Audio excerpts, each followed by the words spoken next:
Koppel, host of the Time for Coffee podcast, where you get firsthand career advice into the jobs and industries that interest you the most. And before we start today's show, I have a quick favor to ask you. If you haven't already, I'd be incredibly grateful if you give us a rating and a review on iTunes. And if you're like me, you need to do it now because you'll forget later and because it's the best way to help others who may be in search of career advice to find this free resource. So press pause if you haven't done it and do it right now. I'll wait. Thanks so much and enjoy today's show. Hey there, Java Junkies. Welcome to another K-Cup mini episode of Time for Coffee. By the way, K-Cups come in 3 sizes, single, double, and triple shots, or roughly 1 minute, 5 minutes, or 10 minutes in length. So if you don't have time to throw back an entire caffeinated career conversation, these K-Cup mini episodes of T4C can give you a quick caffeinated fix, whether you're on the go or you only have a few minutes to binge. So grab your mug and take a chug, because it's time for a caffeinated career triple shot K-Cup with my guest, Melissa Douaire.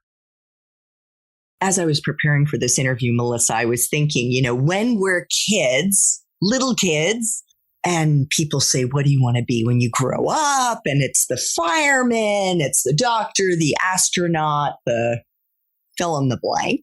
Right. But I don't know how many little kids would ever say, I would love to grow up and be a grief counselor, or I would love to grow up and be a minister. Do you think that should change? Ministry is an interesting animal because there's such a strong call to it, and you have to sort of defend that call, right? What brought you to it? And they call it a discernment period. So it's a big process to get ordained. You can go to the graduate school, but then you have to be called by a church to work there to be ordained. So there are parallel paths that are happening concurrently in your academic pursuit, but then also the church or the denomination is sort of mentoring and monitoring you. I probably sat through 18 different interviews through the process where they're vetting you like almost every semester with the academics and your theology and what you're presenting and your mental well-being, the psychological profile test. There's a lot to it. I think maybe the PKs, the preacher kids who are versed in ministry, can often find that call, and it's something that they're known, and they might grow up saying that they want to be a minister. But I often say, as one of my cocktail conversations, I'm 2 things I never thought I would be, and that's a third wife and a minister.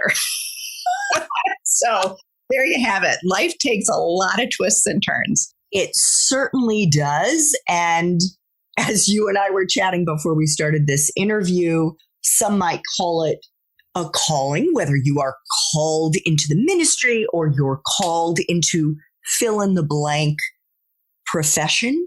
What is your purpose?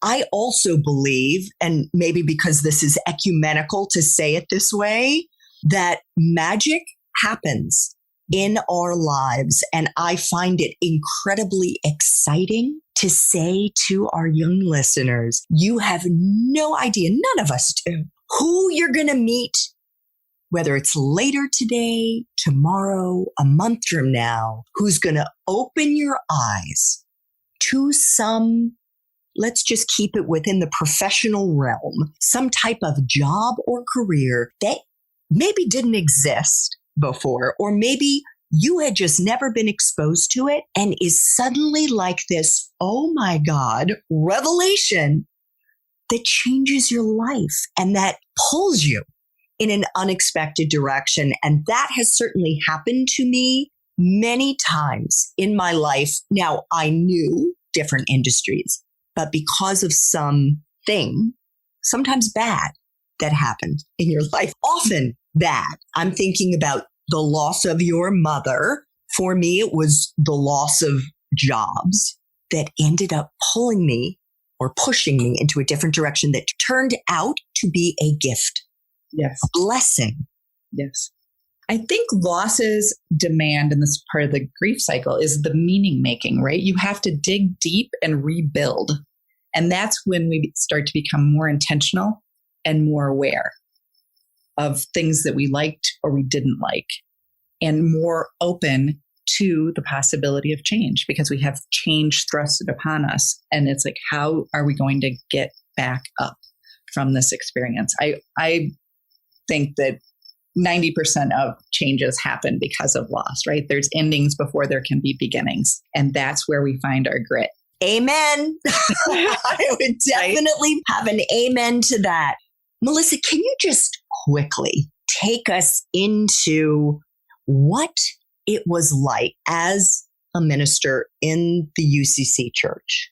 What was a day like for you? What were your responsibilities? I'm sure it ran the gamut in terms of it was everything from A to Z. It is, because you're dealing with people, right? And people are unpredictable and multidimensional and have lots of different needs. My primary responsibilities, I mentioned, were pastoral care. So I did a lot of outreach for the seniors who were at home, right? That they were homebound. I would do visits and calls. So there was a time where I had more friends over 70 than under 70. I just love my old people because they're so wise, and I got to visit them.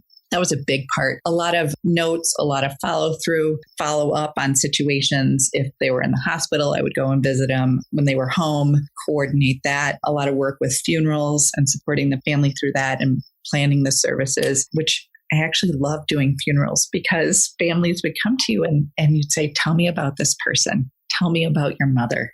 And you get these beautiful stories, and you really start to learn who this person was and the legacy that you can offer to the family, right? What's going to keep you going. And it's just a really beautiful process that you're there and you're creating this service for the family, right? The deceased is gone, but this is how are you going to hold them and lift them up through these dark days? And what are you going to give them to hang on to? That was a big part of it. And also the pastoral prayers that in our church, we would give probably a 5-minute prayer, starting with, for the world, for the community, and then for people. And we had this beautiful jazz pianist who would play melodies underneath it. And it was just so powerful. You could feel the congregation sort of exhale, and the power and the energy of just all of these prayers hanging in the air was profound.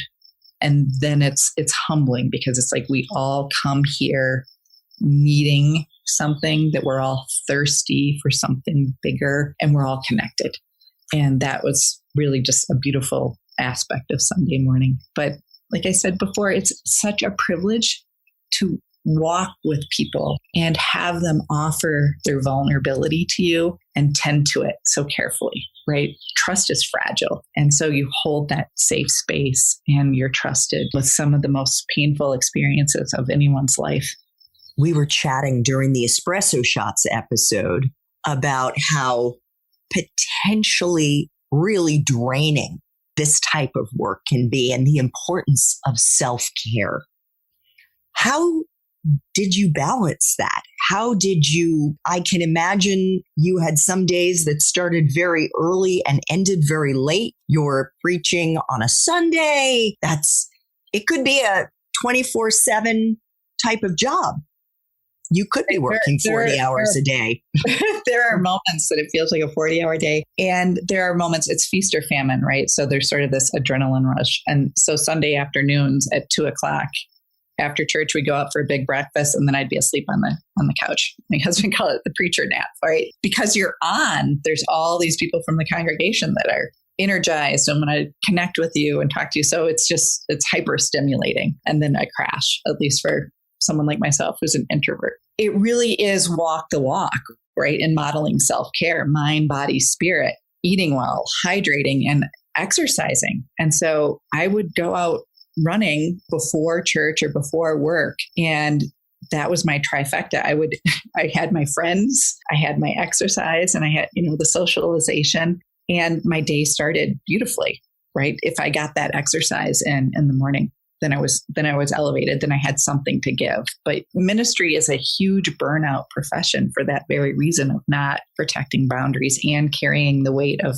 of so many people. So, that's something that's always up front as, continuing ed credits. Like, how do you take care of yourself? And really kind of helping ministers do that. And I think I mentioned before, there's sort of this academic lean in ministry. A lot of people are big readers, so they'd rather sit and read rather than get up and run.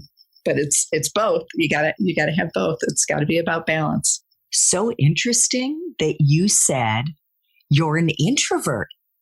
Yes. I would have expected that this profession would attract extroverts. Oh, I think disproportionately most ministers are introverts, 100%, because you can get up in the pulpit and you can preach, right? It's where you get your energy. And I would say I'm probably more of an ambivert, right? Which is 50-50. But the church that I was at, I would say 80% of the staff was an introvert. We'd all go into our offices and read and write. Because it is at least in the congregational tradition, it's always been a very heady discipline, right? It's been about the academics and the studying, because in this faith tradition, it's about asking questions. It's not about accepting answers. It's really about kind of tearing it apart, just chewing on it. And that's where you get this intellectual prowess thing that's happening. Thanks for tuning in to this K-Cup mini episode of Time for Coffee. If you want to listen to our entire caffeinated career conversation, please check out the show notes for this episode. Thanks so much for listening to this latest episode of T4C.